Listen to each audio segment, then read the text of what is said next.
Hello student, welcome to complete achievement academy. आज की class में हम डिस्कस करने वाले हैं सीटेट का क्वेश्चन पेपर जो 5 जनवरी 2022 को हुआ था। इससे पहले हम वीडियो में 4 सेट डिस्कस कर चुके हैं। अगर आपने वो वीडियो नहीं देखी तो उसको ज़रूर देख लीजिएगा। मैं डिस्क्रिप्शन में प्लेलिस्ट का लिंक दे दूँगी। Okay, previous year question paper की इम्पोर्टेंस आप सब जानते हो, ऐसा मैं मान कर चलती हूँ। प्रीवियस ईयर क्वेश्चन से आपके काफ़ी question as it is repeat होते हैं। अगर आप लगा लोगे ना तो देख लेना, आपको कुछ और पढ़ने की ज़रूरत नहीं होगी, टेंशन लेने की ज़रूरत नहीं होगी कहाँ से पढ़े क्या पढ़े, एनसीईआरटी करनी है नहीं करनी है। एनसीईआरटी भी आपकी इसके साथ ही आपकी कवर हो जाएगी, आपकी अंडरस्टैंडिंग बन जाएगी काफ़ी अच्छी। पैडागोजी क्वेश्चन तो आप देखते ही सोल्व करने वाले हो, और बाकी के जो ये क्वेश्चन है ये भी हम साथ साथ डिस्कस करेंगे। और आप मुझे बताते चलिए कि मैं आपको डायरेक्ट क्वेश्चन क्या आंसर बताऊँ या फिर उस क्वेश्चन से जुड़ी जो एडिशनल इन्फॉर्मेशन है वो भी आपके साथ शेयर करूँ। ओके, तो आप ये कमेंट कर जरूर बताइएगा कि आप किस में ज़्यादा कंफर्टेबल है। मेरे अकॉर्डिंग तो आपको क्वेश्चन के साथ एडिशनल इन्फॉर्मेशन है जो वो भी जानकर चलना चाहिए, फिर आपका सिलेबस भी साथ साथ कंप्लीट होता रहेगा और क्वेश्चन आंसर का डिस्कशन तो चलता ही रहेगा हमारा। ओके, चलिए देखते हैं पहला क्वेश्चन।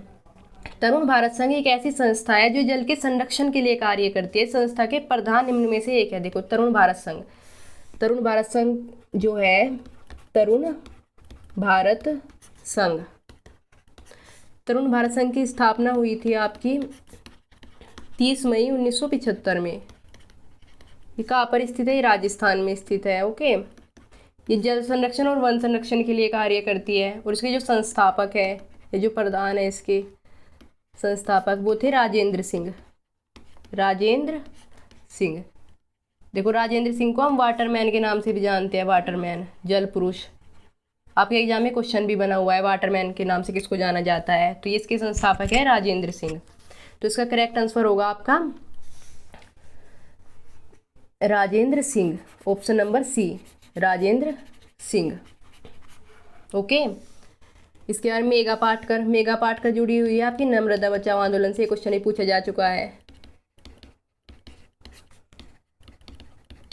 देखो, अगर पेपर सोल्व करते टाइम है ना, आपको है ना सिर्फ करेक्ट आंसर नहीं जानना होता, आपको है ना बाकी के ऑप्शन के बारे में भी जानना पड़ेगा, क्योंकि एग्जामिनर के दिमाग में बाकी के ऑप्शन भी है, वो नेक्स्ट क्वेश्चन उनसे भी बना सकता है आने वाले पेपरों में। ओके, और बने हुए भी है। सुंदरलाल बहुगुणा जुड़े हुए हैं आपके चिपको आंदोलन से। तो आप है ना कमेंट कर जरूर बताइएगा कि आपके अकॉर्डिंग किस टाइप की वीडियो होनी चाहिए, डिस्कशन होना चाहिए, डायरेक्ट आंसर होने चाहिए। ऐसे सब सब्जेक्ट की डिस्कशन मैं कराने वाली हूँ। अब देखना सेकंड क्वेश्चन। भूमिगत जल के स्तर की क्षीणता का मुख्य कारण क्या है? सही उत्तर का चुनाव कीजिए। क्षीणता मतलब कमी आ रही है, आजकल जो है ना भूमिगत जल में बहुत कमी आ रही है। तो चलिए इसके ऑप्शन देखते हैं। वर्षा का कम होना, ओके, वृक्षों के आवरण का कम होना, ये भी एक कारण है। सिंचाई हेतु ट्यूबवेल तथा हाथ के पंपों का उपयोग होना, नदियों का रुख बदल रहा है तथा बांध बनाए जा रहे हैं। देखो, वैसे तो ये भी एक कारण है, वर्षा का कम होना, वृक्षों के आवरण का कम होना, लेकिन हमसे पूछा है मेन कारण, मुख्य कारण। तो मुख्य कारण होगा हमारा ऑप्शन नंबर सी, ट्यूबवेल्स और हैंडपंप का जो यूज हो रहा है आज के टाइम में। पहले है ना, जब ये बिजली के हैंडपंप वगैरह का यूज नहीं होता था तो इस तरह पानी की वेस्टेज नहीं होती थी। आजकल जब से घर में भी समरसेबिल वगैरह होने लगे तो पानी बहुत ज़्यादा वेस्ट होने लगा, इससे भूमिगत जल स्तर नीचे गिर रहा है। ओके, पानी की वैल्यू आजकल लोग कम समझते हैं, क्योंकि फ्री में अवेलेबल होता है ना, फ्री में अवेलेबल चीज़ों की लोग वैल्यू नहीं करते, चाहे वो कितना ही यूजफुल हो हमारे लिए। ओके, चलो ये तो एक ह्यूमन नेचर है। नेक्स्ट क्वेश्चन देखते हैं। कई स्थानों पर अम्ल वर्षा, कई स्थानों पर अम्ल वर्षा जलीय विविधता को प्रभावित कर रही है। अम्ल वर्षा, एसिड रेन। देखो, एसिड रेन के बारे में आप जानते होंगे। एसिड रेन क्या होती है? देखो, हमारे ये दो गैसें होती है, NO2 और SO2। जब इन गैसों की मात्रा ज़्यादा हो जाती है, एक्सेस अमाउंट हो जाता है इनका, तो ये बादलों में जो जल होता है, जल वाष्प की जो छोटी छोटी बूंदें होती है, या फिर जो पृथ्वी से जल वाष्प जो ऊपर उठकर जाती है बादलों में, तो ये उनके साथ है ना क्रिया कर लेती है। तो क्रिया कर ये क्या बनाती है? NO2 बनाती है आपकी HNO3, HNO3, और SO2 आपकी बनाती है H2SO4, H2SO4 का निर्माण करती है, जिसे हम बोलते हैं नाइट्रिक अम्ल। HNO3 क्या होता है? नाइट्रिक अम्ल। और H2SO4 होता है आपका सल्फ्यूरिक अम्ल, सल्फ्यूरिक अम्ल।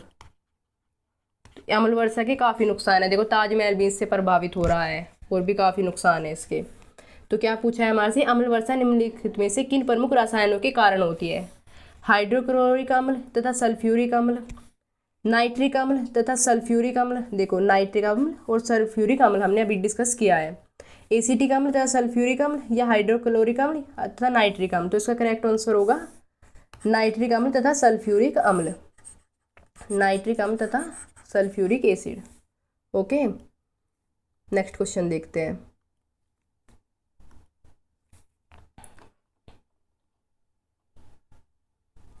धरती पर एल1 जल की उपलब्धता बहुत कम है। कुल उपलब्ध एल1 जल की निम्न में से किस में सर्वाधिक प्रतिशत कुल एल1 जल की मात्रा है? एल1 होता है मतलब फ्रेश वाटर। तो जो समुद्र वगैरह में जो पानी है वो हमारे पीने लायक नहीं है, वो है ना सॉल्टी वाटर है, मतलब लवणीय जल है वो, लवणीय जल। फ्रेश वाटर हमें बहुत कम अवेलेबल है। आप लगभग अगर मान के चलिए कि जो हमारे पास 97.3% जो वाटर है वो लवणीय जल है, मतलब साल्टी वाटर है, साल्ट है उसमें, वो हमारे पीने योग्य नहीं है, पीने के योग्य नहीं है वो। ओके, जो फ्रेश वाटर है वो केवल 2.7% है जो हमारे पीने योग्य है, यानी कि अलवणीय जल। और इस 2.7% वाटर का भी जो लगभग 75% जो वाटर है वो ग्लेशियर में स्थित। ग्लेशियर क्या होते हैं? बर्फ़ की बहुत बड़ी बड़ी चट्टानें, जहाँ पर बर्फ़ जमी रहती है। जैसे अंटार्कटिका में पूरी बर्फ़ ही बर्फ़ है, बर्फ़ की बहुत बड़ी बड़ी चट्टानें, उन्हें ग्लेशियर कहते हैं। क्या कहते हैं? ग्लेशियर या हिमनद कहते हैं।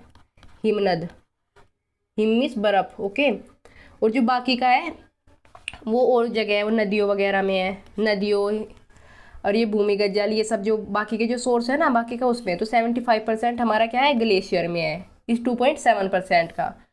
तो पूछा है कि निम्न में से किस में सर्वाधिक प्रतिशत कुल एल1 जल की मात्रा है? तो सर्वाधिक कहाँ पर होगी? नदियाँ, झरने, ग्लेशियर या जलप्रपात। तो कहाँ पर होगी सर्वाधिक? ग्लेशियर में, ग्लेशियर। ओके, नेक्स्ट क्वेश्चन देखते हैं। निम्न में से जल के विषय में कौन सा सही नहीं है? जल के विषय में कौन सा सही नहीं है आपको ये बताना है। जल एक सार्वभौमिक विलायक है, सही बात है, जल में हम कुछ भी घोल सकते हैं। ओके, इसमें विभिन्न पदार्थों घोलने की क्षमता है, ये भी करेक्ट है। जल का घनत्व 100 डिग्री से ऊपर सर्वाधिक होता है। देखो जल का जो घनत्व होता है वो सर्वाधिक 4 डिग्री सेल्सियस पर होता है, सर्वाधिक, और 100 डिग्री सेल्सियस पर होता है सबसे कम, सबसे कम। फोर्थ ऑप्शन है पदार्थ की तीनों अवस्थाओं में जल विद्यमान होता है। देखो पदार्थ की 3 अवस्थाएं होती है, कौन कौन सी? ठोस, द्रव और गैस। इन तीनों में जल होता है। ठोस में बर्फ में, द्रव तो जल होता ही है हमारा पानी, और गैस जल वाष्प के रूप में। तो जल है ना, तो तीनों अवस्थाओं में विद्यमान होता है, ये भी आपका सही है। तो क्या पूछा है? कौन सा सही नहीं है? तो कौन सा होगा हमारा आंसर? जल का घनत्व 100 डिग्री सेल्सियस से ऊपर सर्वाधिक होता है। ओके, सर्वाधिक नहीं होता है, सबसे कम होता है। नेक्स्ट क्वेश्चन देखते हैं। तो कमेंट कर कर बता दिए ताकि मुझे पता लगता रहे कि आपको क्लासेज कैसी लग रही है और क्या इम्प्रूवमेंट करने की ज़रूरत है। रीता अपनी नौकरी वाले माता पिता, देखो रीता है फैमिली में, उसके नौकरी वाले माता पिता है, छोटे भाई है, दादा दादी है, चाचा भी है, और उनके परिवार के साथ रहती है। इस प्रकार के परिवार की व्यवस्था को क्या कहते हैं? देखो जिसमें दादा दादी भी है, दादा दादी, पापा, मम्मी, चाचा, और रीता तो है ही। तो इस टाइप की जो फैमिली होती है इसे हम कहते हैं जॉइंट फैमिली, जॉइंट फैमिली, संयुक्त परिवार। चलिए देखते हैं ऑप्शन क्या है हमारे पास। मातृवंश परिवार जिसमें रीता की माता मुखिया है, ऐसा तो कुछ यहाँ पर गिवन नहीं है। पितृवंश परिवार जिसमें रीता के पिता मुखिया है, ऐसा भी कुछ गिवन नहीं है। एकल परिवार, न्यूक्लियर फैमिली, जिसमें उसके माता पिता दोनों काम करते हैं। देखो एकल परिवार में मम्मी पापा और सिर्फ बच्चे होते हैं, पर यहाँ पर तो दादा दादी, चाचा, ये सब भी है। संयुक्त परिवार जिसमें परिवार के सभी सदस्य एक साथ रहते हैं। तो इसका करेक्ट आंसर होगा जॉइंट फैमिली या संयुक्त परिवार, where all the members live together. तो ऑप्शन नंबर डी इसका करेक्ट आंसर होगा। नेक्स्ट देखते हैं। Animal with sharp and broad front teeth have different preference for food, which of the following food preference do these animal go for. पैने चपटे एवं चौड़े, कैसे है, पैने चपटे और चौड़े आगे के दांत, चौड़े आगे के दांतों वाले पशुओं की भोजन के लिए प्राथमिकता भिन्न होती है। ये पशु निम्न में से कौन सी खाद्य संबंधित प्राथमिकता को चुनेंगे, जैसे मतलब कि गाय घोड़े वगैरह, इनके तो होते हैं आगे के दांत चौड़े, गाय घोड़े, तो ये किस क्या खाना पसंद करेंगे। कुल मिलाकर क्वेश्चन ये है, दूसरे पशुओं का मांस, जी नहीं, ये गाय मांस थोड़े ना खाती है। घास एवं शाक, फल और अनाज, तो इसका करेक्ट आंसर होगा घास एवं शाक, grass and herbs. Okay, next question देखते हैं।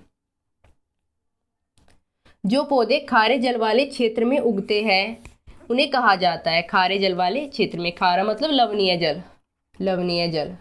देखो यहाँ पर तो ऑप्शन दिया है लवण मृदोद्भिद, लेकिन कई बार ये ऑप्शन नहीं देते, डायरेक्ट दे देते हेलोफाइट। तो ऐसे पौधों को क्या कहा जाता है आपका, हेलोफाइट, हेलोफाइट, लवणीय जल में उगने वाले पौधों को।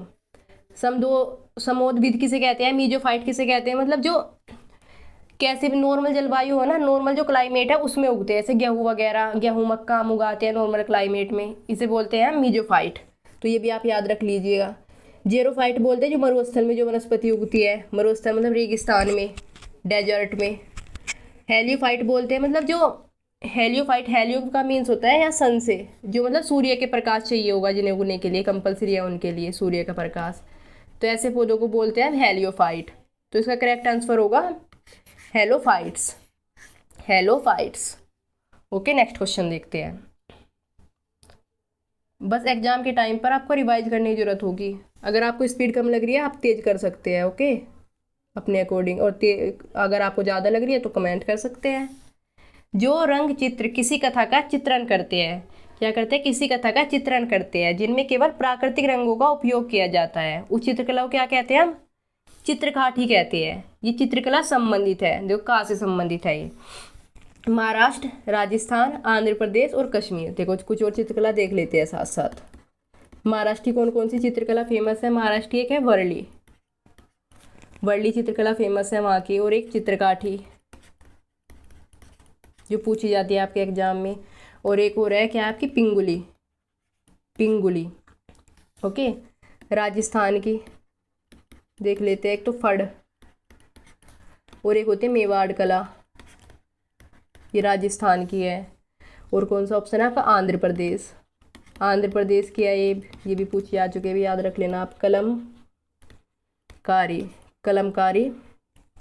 और एक है लेपाक्षी, लेपाक्षी चित्रकला है, ये आंध्र प्रदेश की है।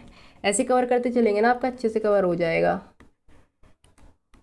सीटेट कुछ इतना हार्ड नहीं है, सीटेट को लेकर ज़्यादा टेंशन में आने की आपको ज़रूरत नहीं। कश्मीर की है, इसको बोलते हैं बसोली, बसोहली। और एक और है आपकी बिहार की, बिहार की आपने सुना होगा मधुबनी, मधुबनी, मधुबनी पेंटिंग्स। ओके, तो इसका करेक्ट आंसर हो जाएगा आपका, क्या होगा इसका, महाराष्ट्र, क्योंकि चित्रकाठी है महाराष्ट्र की। ओके, नेक्स्ट क्वेश्चन देखते हैं। देखो कुछ जनजातियों से क्वेश्चन है, जनजातियों से भी पूछा जाता है। आपके एनवायरनमेंट होता है जो आपका, इसमें आपका सोशल साइंस, साइंस और एनवायरनमेंट तीनों के क्वेश्चन शामिल होते हैं। उन आदिवासी वर्गों की पहचान कीजिए जो हिमाचल प्रदेश भारत के मूल निवासी है, मतलब जो हिमाचल प्रदेश की जनजाति है उसको बताना है। चलो कुछ जनजाति साथ साथ देख लेते हैं, जनजाति और राज्य मेनली कौन कौन से। देखो आपके दिए संथाली जनजाति को देख लेते हैं। संथाली जो ट्राइब्स है, जो जनजाति है संथाली, वो मूलतः झारखंड में पाई जाती है। कहाँ की है, झारखंड की। वैसे झारखंड से अलग और भी राज्यों में पाई जाती है, पर जो मेनली है ये झारखंड में मिलती है हमें। नेक्स्ट देखते हैं, नेक्स्ट जो ट्राइब है हमारी गद्दी जनजाति, ये मिलती है आपकी हिमाचल प्रदेश में मिलती है गद्दी जनजाति आपकी। और ये क्या कौन सी है अगली, गोंड जनजाति। गोंड आपकी छत्तीसगढ़, एमपी वगैरह, छत्तीसगढ़, एमपी, उड़ीसा, इन स्टेट में पाई जाती है। और जो है आपकी सहाविया सारिया जनजाति है शायद इसका नाम, सहारिया मिलती है आपकी राजस्थान में। मेनली तो सारिया भी आपसे पूछा जा सकता है, गद्दी पूछा हुआ है, संथाली भी पूछ सकते हैं। संथाली मेनली तो झारखंड में मिलती है, इसके अलग ये बिहार वगैरह में भी मिलती है। ओके, तो इसका करेक्ट आंसर हो जाएगा आपका गद्दी जनजाति। कहाँ पे मिलती है? हिमाचल प्रदेश में। नेक्स्ट क्वेश्चन देखते हैं। निम्नलिखित में से कौन सा मिजोरम का सबसे प्राचीन नृत्य रूप है? देखो नृत्य भी पूछे जाते हैं, तो नृत्य भी आप एक बार में ही याद कर लीजिए अच्छी तरह से। चलो कुछ लोक नृत्य और राज्य देख लेते हैं। लोक नृत्य और राज्य कौन कौन से है? देखो जो सत्रिया जो नृत्य है आपका, सबसे पहले कौन सा है? मिजोरम का पूछा है आपसे, है ना। सत्रिया नृत्य हो गया आपका, ये होता है आपका असम का। सत्रिया आपका असम का नृत्य है। राउफ जो नृत्य है आपका, या रोफ, ये होता है जम्मू कश्मीर का नृत्य है। और गरबा, गरबा आप जानते होंगे, गरबा है गुजरात का आपका, गुजरात का। गरबा तो काफ़ी फेमस है, आपने सुना भी होगा। ओके, भंगड़ा, भंगड़ा पंजाब का है। भंगड़ा भी देखो पूछा जा चुका है आपके में। भंगड़ा है पंजाब का, सभी जानते हैं भंगड़ा वगैरह। रासलीला है एक, रासलीला यूपी का है। ओके, नोट कर लीजिए अगर आपको नोट करने की ज़रूरत हो। व्यू अगर आपको पीडीएफ चाहिए तो कमेंट कर सकते हैं आप, मैं डलवा दूंगी लिंक, या फिर इंस्टाग्राम पर फॉलो कर सकते हैं, वहाँ पे दे दूंगी। बिहू आपका असम का है। और लावणी, लावणी एक रोक, ये सारे इंपॉर्टेंट ही करा रही हूँ मैं आपके सीटेट के एग्जाम के, उससे कोई एक्स्ट्रा नहीं करा रही हूँ आपको। ओके, लावणी महाराष्ट्र का है। तो चलिए देखते हैं हमसे कौन सा पूछा है मिजोरम का। तो मिजोरम का कौन सा बच गया ऑप्शन में? चेराओ। चेराओ मिजोरम का लोक नृत्य है। कौन सा? चेराओ। देखो ये भी रिपीटेड क्वेश्चन है आपका, मिजोरम का कई बार पूछा जा चुका है। भारत का सबसे बड़ा रेल मार्ग कौन सा है? कश्मीर से बेंगलोर, डिब्रूगढ़ से कन्याकुमारी, मिजोरम से गुजरात, या महाराष्ट्र से मणिपुर। तो इसका करेक्ट आंसर होगा डिब्रूगढ़। डिब्रूगढ़ कहाँ पर है? असम में। डिब्रूगढ़ से कन्याकुमारी का जो रेल मार्ग है भारत का सबसे बड़ा रेल मार्ग है। नेक्स्ट क्वेश्चन देखते हैं। कल्पना चावला से क्वेश्चन है आपका। कल्पना चावला देखो एनसीईआरटी में चैप्टर है कल्पना चावला का। कल्पना चावला एक भारतीय मूल की अमेरिकी अंतरिक्ष यात्री का निधन अंतरिक्ष यान में किस वर्ष हुआ था? देखो कल्पना चावला भारतीय मूल की थी और ये पहली भारतीय महिला थी जो मतलब अंतरिक्ष में गई थी, पहली भारतीय महिला अंतरिक्ष में जाने वाली। और कहाँ की थी ये? कौन से स्टेट की थी? ये हरियाणा की थी। हरियाणा में भी करनाल से थी ये, करनाल से। ओके, तो इनका निधन कब हुआ था? इनका निधन हुआ था 2003 में। तो इसका करेक्ट आंसर होगा option number D. Next question देखते हैं। पक्षी विभिन्न प्रकार के घोंसले बनाते हैं तथा घोंसले बनाने के लिए विभिन्न स्थानों का चुनाव करते हैं। निम्न में से कौन से पक्षी पेड़ के तनों में अपना घोंसला बनाते हैं? देखो तनों में कौन से पक्षी घोंसला बनाते हैं ये हमें देखना है। देखो कौवा, कौवा अपना पेड़ की सबसे ऊंचाई पर घोंसला बनाता है, पेड़ की ऊंची डाल पर, ऊंचाई पर। बसंत कोरी या बारबेट्स है, ये बनाती है पेड़ के तनों में घोंसला, पेड़ के तनों में घोंसला बनाती है। शकरकोरा है सनबर्ड्स, इसके बारे में हम क्वेश्चन डिस्कस भी कर चुके हैं अपनी पहली वीडियो में। ये कैसे बनाता है घोंसला? ये करता है छोटे से जो पेड़ हो है, छोटे से पेड़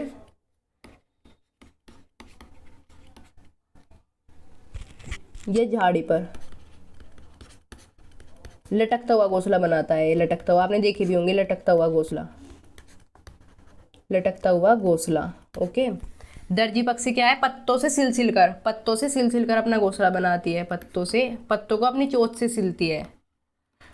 ओके, तो इसका हमारा करेक्ट आंसर हो जाएगा आपका बारबेट्स, बसंत, बारबेट्स, बसंत गोरी।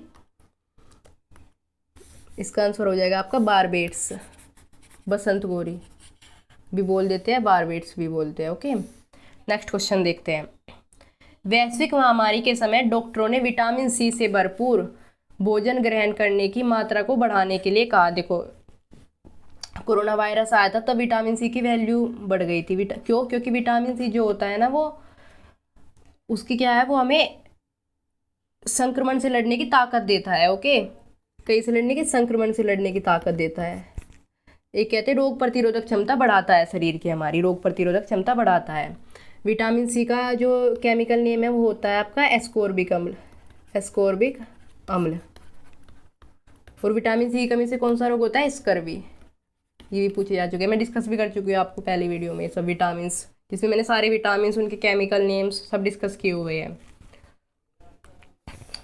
ओके, तो यह दृष्टिवर्णक के निर्माण के लिए आवश्यक है, यह दांतों या अस्थियों को स्वस्थ रखता है, इससे भूख बढ़ती है, यह संक्रमण के विरुद्ध लड़ने की ताकत प्रदान करता है। तो करेक्ट आंसर हो जाएगा हमारा डी, यह संक्रमण के विरुद्ध लड़ने की ताकत प्रदान करता है। ओके, नेक्स्ट क्वेश्चन देखते हैं। जो भोजन हम खाते हैं, देखो पेडागोजी क्वेश्चन आपके स्टार्ट हो गए यहाँ से। जो भोजन हम खाते हैं उसका शरीर के अंदर क्या होता है? कक्षा 5 के विद्यार्थियों से इस विषय पर चर्चा करने के लिए शिक्षक ने कहा। कक्षा 5 के स्टूडेंट से शिक्षक का उद्देश्य क्या है? पाचन क्रिया, वैज्ञानिक प्रत्ययों के विषय में विद्यार्थियों की कल्पनाशीलता का विकास करना, प्रश्नों के सही उत्तर प्रतिपादित करने में विद्यार्थियों की मदद करना, विद्यार्थियों के अंतर्बोधीय विचारों का अन्वेषण करना, मतलब जो उनके अंदर जो विचार चल रहे हैं इस बात को लेकर कि भोजन के बारे में, ओके, उनका अन्वेषण करना मतलब जांच करना उनकी। इसके द्वारा विद्यार्थियों में विचारों की कल्पनाशीलता का सृजन करता है। Okay, D all of these, इसका करेक्ट आंसर हो जाएगा option number C, explore the student intuitive ideas, विद्यार्थियों के अंतर्बोधिक विचारों का अन्वेषण करना, इसके द्वारा विद्यार्थियों में विचारों की कल्पनाशीलता का सृजन करता है। ओके, नेक्स्ट क्वेश्चन देखते हैं।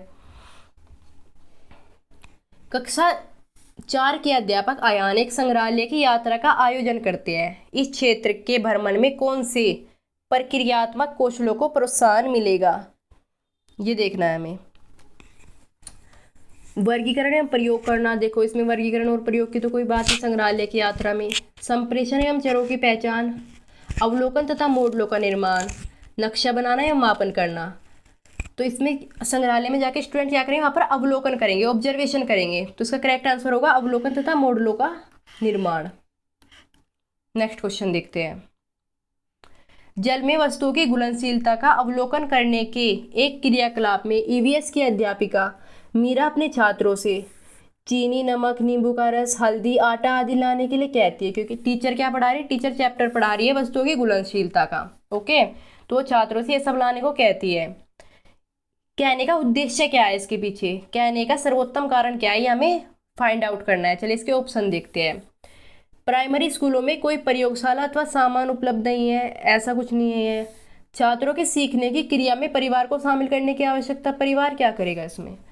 छात्रों को सम्मिलित करना, देखो सम्मिलित है, सम्मिलित करना जिससे उनके ज्ञान का निर्माण आसानी से हो सके, क्योंकि छात्र उसमें इंगेज हो जाएंगे उस चीज़ में जो टीचर करा रही है। तो ये करेक्ट ऑप्शन लग रहा है बिल्कुल। नेक्स्ट देखते हैं। छात्र अपने स्थायी ज्ञान को स्कूल के ज्ञान के साथ संबंधित कर सके। देखो छात्रों का स्थायी ज्ञान घर में जो ये नींबू वगैरह, शिकंजी वगैरह बनाते होंगे या फिर चीनी को घोलते हैं, नमक को सब्जी में डालते हैं, ये उनका है ना स्थायी ज्ञान है। उसे है ना जो स्कूल में हम पढ़ रहे हैं उसके साथ रिलेट कर पाए, उसके साथ कनेक्टेड कर पाए। ये भी बिल्कुल सही रीजन होगा। तो कौन सा हमारा ऑप्शन सही बनेगा इससे? सी और डी। सी और डी कौन से ऑप्शन में? ए, ऑप्शन नंबर ए हमारा करेक्ट हो जाएगा। नेक्स्ट क्वेश्चन देखते हैं। निम्नलिखित में से कौन सा प्राथमिक स्तर पर ईवीएस का एक थीम है? देखो प्राथमिक स्तर पर ईवीएस की 6 थीम है। आप में से काफ़ी बच्चों को याद होगी, कुछ को नहीं याद होगी, तो यहीं पर कर लेना कि कौन कौन सी थीम है।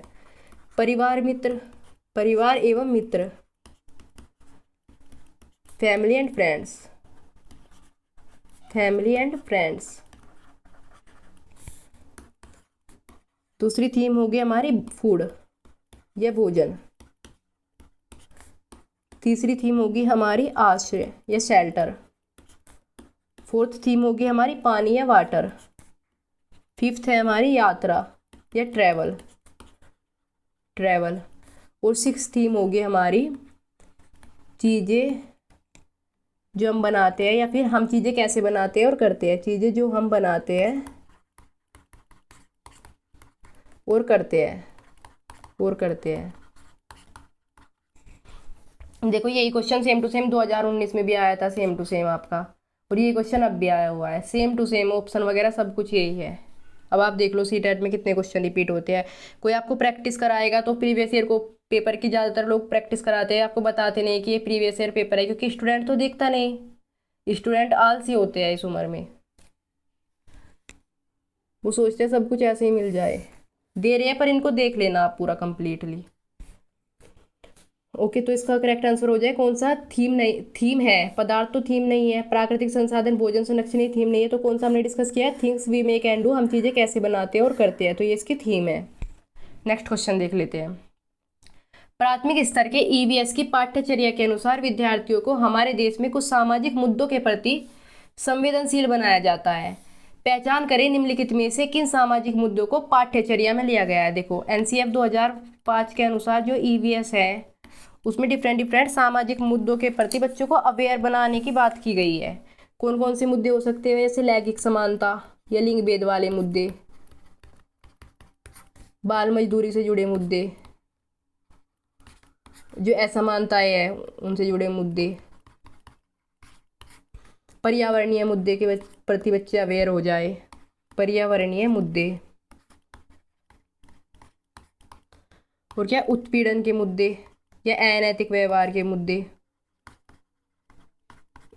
ये जो मुद्दे हैं इनके प्रति बच्चों को अवेयर बनाने की बात की गई है। इस क्वेश्चन में ये बनाए, इससे पहली वीडियो में हम क्वेश्चन डिस्कस कर चुके हैं कि लैंगिक समानता, लिंग भेद से जुड़े मुद्दे। ओके, इस तरह क्वेश्चन इसी चीज़ों के इर्द गिर्द पूछा जाता है आपसे। तो करेक्ट आंसर हो जाएगा आपका बाल मजदूरी एवं वर्ग असमानताएं, जाति भेदभाव, दहेज प्रथा, बाल मजदूरी एवं घरेलू हिंसा। देखो घरेलू हिंसा की बात नहीं हुई है, दहेज प्रथा की बात नहीं हुई है, जाति भेदभाव एवं घरेलू हिंसा की बात। तो इसका करेक्ट आंसर हो जाएगा बाल मजदूरी एवं वर्ग असमानताएं, child labour and class inequalities. Next question देखते हैं, क्वेश्चन नंबर 21। निम्नलिखित में से प्राथमिक स्तर पर ईवीएस की पाठ्य पुस्तकों की सबसे उपयुक्त विशेषता है। सबसे उपयुक्त विशेषता है विषय वस्तु के माध्यम से, विषय वस्तु के माध्यम से बहुत सी जानकारी दी गई है, समाज में उपस्थित रूढ़िवादी धारणाओं एवं पूर्वाग्रहों पर ध्यान केंद्रित किया गया है, ध्यान केंद्रित किया गया है, रटने द्वारा सीखने को सचेतन रूप में हतोत्साहित करने का प्रयास किया गया है। देखो रटने पर जोर नहीं दिया गया, रटने को है ना डिस्करेज करने पर बल दिया गया। ये क्वेश्चन हमने पहली क्लास में भी डिस्कस किया था। रटने द्वारा सीखने को हतोत्साहित किया गया है, डिस्करेज किया गया है। फोर्थ ऑप्शन देख लेते हैं, सीखने सिखाने के साधन के रूप में केवल पाठ्य पुस्तक का उपयोगी शिक्षकों द्वारा होता है। केवल, देखो केवल वाले जो ऑप्शन होते हैं ये आपके नेगेटिव वर्ड्स होते हैं, तो इनको आप इग्नोर करने की कोशिश कीजिएगा पेपर में। आप है ना साथ साथ कुछ पेपर लगाओगे तो आपको क्वेश्चन से किस प्रकार डील करना है एग्जामिनेशन में, कैसे एंग्जाइटी से बचना है। ओके, तो इन सब की भी आपको आदत हो जाएगी, आप डरोगे नहीं बड़े क्वेश्चन देखने पर भी। तो इसका करेक्ट आंसर हो जाएगा ऑप्शन नंबर सी, रटने द्वारा सीखने पर को डिस्करेज किया गया है, हतोत्साहित किया गया है। नेक्स्ट क्वेश्चन देखते हैं, क्वेश्चन नंबर 22। ईवीएस की पाठ्य पुस्तकों में कहानियों एवं वर्णन का उपयोग करने का सबसे उपयुक्त कारण निम्न में से कौन सा है। कहानी, जो हमारी ईवीएस की बुक है उसमें कहानियाँ दी जाती है, वर्णन दिए जाते हैं, क्योंकि अब अगर आप पढ़ने बैठते हो एनसीईआरटी तो आप कहते हो क्या है एनसीईआरटी में सिर्फ कहानियाँ वगैरह ही तो है, आपको इतनी रिलेवेंट नहीं लगती, जबकि आपके जो सारे क्वेश्चन है एनसीईआरटी से ही बनते हैं। अगर आप एनसीईआरटी पढ़ना चाहते हैं सीटेट के लिए तो स्पेशली आपको प्रीवियस ईयर क्वेश्चन लगाने के बाद, मेरे साथ डिस्कस करने के बाद मुझे नहीं लगता आपको ज़रूरत होगी। पर अगर आप पढ़ना चाहते हैं तो मैं एनसीईआरटी भी आपको करा दूंगी, आपको कमेंट करना होगा, बहुत ही अच्छे तरीके से कराऊंगी। तो ऑप्शन नंबर 1, कहानी अथवा वर्णन में पात्रों के साथ विद्यार्थी आसानी से तदानुभूति का अनुभव करते हैं। ओके, विद्यार्थियों को स्वयं कहानियों वर्णनों को पढ़ने में आनंद आता है, ऐसा कुछ नहीं है। कहानियां वर्णनों के माध्यम से शिक्षकों को पाठ को संपादित करना आसान लगता है, ऐसा भी नहीं है। शिक्षिका विषय वस्तु को आसानी से नाटक या भूमिका में रूपांतरित कर सकते हैं, ये भी नहीं होगा। तो इसका हो जाएगा ऑप्शन नंबर ए। देखो आप अपने बचपन के दिनों को याद करो, जब हम कोई कहानियां वगैरह सुनते थे, बच्चे भी अगर कोई कहानियां वगैरह सुनते हैं ना, तो कहानियां का जो मेन कैरेक्टर होता है उसके साथ बच्चे है ना अपने इमोशंस को जोड़ लेते हैं, रिलेट कर लेते हैं उनको। अगर वो दुखी होता है तो दुखी हो जाते हैं, अगर वो खुश होता है तो खुश हो जाते हैं। तो ऐसे है ना बच्चे आसानी से उस तदानुभूति का अनुभव करते हैं। तो इसलिए कहानी का उपयोग करने का सबसे उपयुक्त कारण ये है, क्योंकि बच्चे उसकी फीलिंग्स को समझते हैं, उसके साथ खुद को जोड़ लेते हैं, एक अनुभव मिलता है उसके साथ बच्चों को। तो इसका करेक्ट ऑप्शन हो जाएगा ए, विद्यार्थी आसानी से तदानुभूति का अनुभव कर लेते हैं। नेक्स्ट देखते हैं, निम्नलिखित में से किस आवृत्ति का मूल्यांकन ईवीएस के सीखने सिखाने के लिए उपयुक्त है। मतलब कौन सी ऐसी आवृत्ति है फ्रीक्वेंसी कि जो हमें ईवीएस को सीखने सिखाने के लिए उपयुक्त होगा। देखो ईवीएस को कब सिखाना चाहिए, प्रति माह सिखाना चाहिए, 6 महीने में या वर्ष के अंत में, ऐसा कुछ नहीं है। ईवीएस को एवरीडे में शामिल करना चाहिए। ओके, तो इसका करेक्ट आंसर हो जाएगा ऑप्शन नंबर ए, एवरीडे। क्या हो जाएगा, एवरीडे। नेक्स्ट क्वेश्चन देखते हैं, एक ईवीएस की अध्यापिका मीरा को शांत कक्षा पसंद है। वो क्या चाहते हैं कि कक्षा में शोर ना हो, सब स्टूडेंट अलग अलग बैठे शांत रहे। तो वह अपने विद्यार्थियों से कहती है कि बैठकर अपना अपना कार्य करे।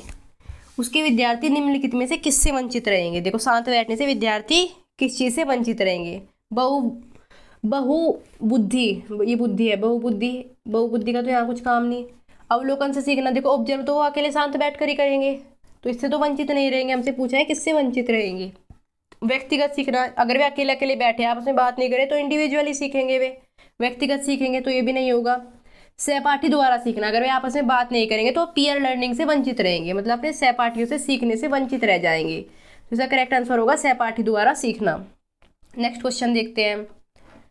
शिक्षक द्वारा पूछे गए प्रश्नों के उत्तर के लिए निम्नलिखित में से कौन सी युक्ति विद्यार्थियों के आकलन के लिए सही है। उत्तरों का मूल्यांकन सही या गलत रूप में तथा उनके अंक संख्यात्मक हो, देखो संख्यात्मक अंक होगा तो ये सही नहीं होगा। नेक्स्ट देखते हैं। उत्तरों में छात्रों के मूल विचारों का मूल्यांकन गुणात्मक हो, करेक्ट है बिल्कुल। छात्रों के अनुभव का मूल्यांकन गुणात्मक हो, गुणात्मक वाला बिल्कुल ठीक है। ओके, तो इसका करेक्ट आंसर हो जाएगा बी और सी। बी और सी आपके कौन से ऑप्शन में है? बी और C, B and C, option number C आपका करेक्ट आंसर हो जाएगा। नेक्स्ट क्वेश्चन देखते हैं। भोजन के विषय में पढ़ाते हुए सुनीता एक पर्यावरण अध्यापिका की निम्नलिखित में से कौन सी युक्ति, क्या पढ़ा रही है सुनीता? सुनीता पढ़ा रही है भोजन के बारे में। क्वेश्चन को समझना जरूरी होता है सीटेट में। निम्नलिखित में से कौन सी युक्ति छात्रों में अन्वेषण प्रवृत्ति को बढ़ावा देगी? अन्वेषण मतलब खोज की प्रवृत्ति। ओके, तो अच्छा स्वास्थ्य बनाए रखने के लिए छात्र क्या खाए, ये वाला अनुदेशन। छात्रों को विभिन्न क्षेत्रों के भोज्य पदार्थों के चित्रों का संग्रह करने के लिए कहना। भोजन के विभिन्न स्रोतों के चित्र दिखाना। छात्रों के परिवार व समुदाय के सदस्यों से भोजन की विविधता की पसंद तथा नापसंद के लिए चर्चा करने के लिए प्रेरित करना। देखो इसका सबसे सटीक जवाब होगा, क्योंकि हमें खोज प्रवृत्ति, अन्वेषण प्रवृत्ति को बढ़ावा देना है, तो अन्वेषण तभी होगा जब वे जानेंगे, रिसर्च करेंगे, खोज करेंगे इस बारे में कि सदस्यों की भोजन की विविधता और पसंद नापसंद पर चर्चा के लिए अगर हम उन्हें प्रेरित करेंगे, तो इसका करेक्ट आंसर हो जाएगा option number D. Next question देखते हैं। रोनाल्ड रोज की कहानी को पर्यावरण अध्ययन की पाठ्य पुस्तकों में स्थान दिया गया। देखो रोनाल्ड रोज के बारे में हम पहले भी पढ़ चुके हैं। मलेरिया मच्छर से फैलता है, इस बात के लिए उन्हें नोबेल पुरस्कार मिला था। पर्यावरण अध्ययन की पाठ्य पुस्तकों में स्थान दिया गया है। इस स्थान का उद्देश्य क्या है? विद्यार्थियों को खोज के लिए प्रेरित करना, करेक्ट है बिल्कुल। विद्यार्थियों को मलेरिया और मच्छर के संबंध जोड़ने में सहायता करना, ये भी करेक्ट है, क्योंकि इन्होंने खोज की थी कि मलेरिया मच्छर से फैलता है, रोनाल्ड रोज ने। वैज्ञानिक कार्य कैसे करते हैं, इस बात को दृष्टिगत करना, थोड़ा वैज्ञानिक प्रवृत्ति का विकास होगा और बच्चे जानेंगे कि जो साइंटिस्ट है वो किस प्रकार वर्क करते हैं। तो ए और बी और सी तीनों हमारे सही होंगे, तो हमारा हो जाएगा ऑप्शन नंबर डी करेक्ट हो जाएगा आपका, ए बी और सी। नेक्स्ट क्वेश्चन देखते हैं 28। निम्नलिखित वाक्यों में से इकाई योजना के लिए सबसे उचित विशेषता को पहचानिए। देखो इकाई योजना ये होती है आपकी इंस्ट्रक्शनल प्लानिंग होती है,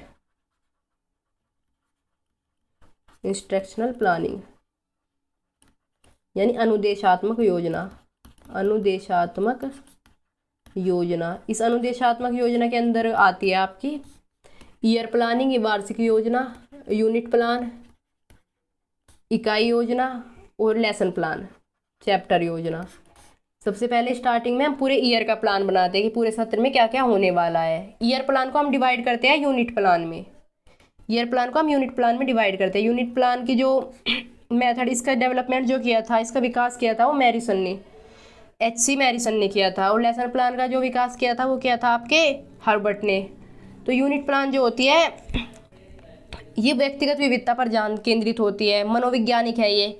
इसमें ज्ञान को है ना पूरी इकाई, मतलब जो एक समान जो चीज़ें है उसे है ना एक यूनिट में शामिल कर लेते हैं। हमारे जिस सिलेबस में एक यूनिट में शामिल करके उसको प्रस्तुत करते हैं बच्चों के सामने।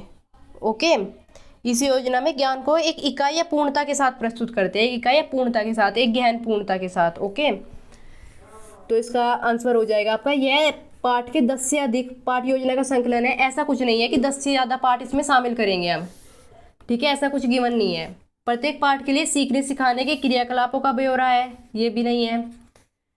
यह विषय वस्तु के बड़े भाग की गहन योजना है, ये करेक्ट है, बड़े भाग की गहन योजना है। नेक्स्ट ऑप्शन देख लेते हैं। यह 10 से अधिक, ऐसा कुछ मेंशन नहीं है इसमें। ओके, तो हमारा करेक्ट आंसर हो जाएगा, हमारा करेक्ट आंसर हो जाएगा यह विषय वस्तु के बड़े भाग की गहन योजना है।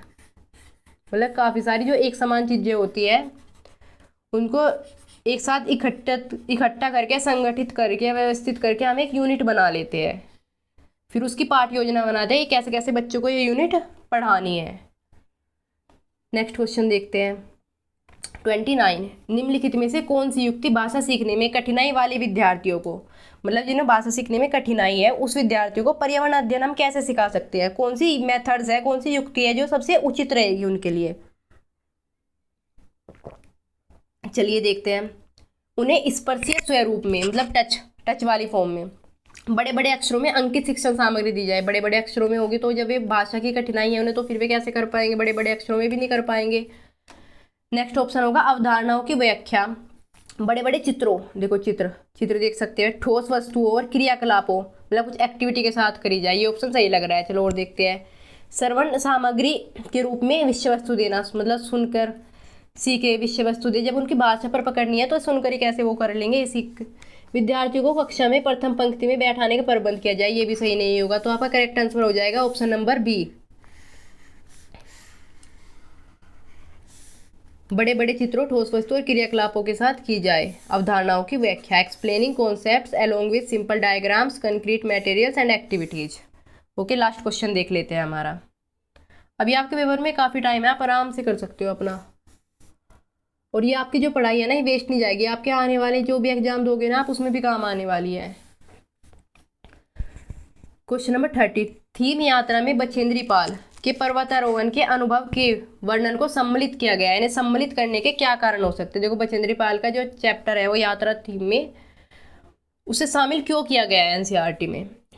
ये अध्याय लिंग रूढ़िबद्धता, जेंडर स्टीरियोटाइप के प्रति चुनौती है। देखो चुनौती है, अगर एक महिला, मतलब एक वुमेन, वो पर्वत पर चढ़ती है, मोस्टली हम मानते हैं कि मैन है होगा, मैन ही पर्वत पर चढ़ेगा, मतलब हम ऐसा देखते हैं, हमारा है ना समाज ने इस टाइप के हमें रूढ़िवादी बना दिया है कि पर्टिकुलर काम मैन करेगा या बॉय करेगा और पर्टिकुलर काम गर्ल्स करेगी। ऐसे हमारे दिमाग में इमेज बनी हुई है। जैसे ऑटो है, ऑटो सिर्फ मैन ही चला सकता है, कोई और अगर चलाती हुई दिखेगी हमें तो हम बड़ा शौक हो जाएंगे उस बात पे, अरे ये लड़की ये चला रही है वो चला रही है, क्योंकि ये रूढ़िबद्धता हमारे दिमाग में बनी हुई है। तो ये अध्याय जो है ना लिंग रूढ़िबद्धता को चुनौती देता है।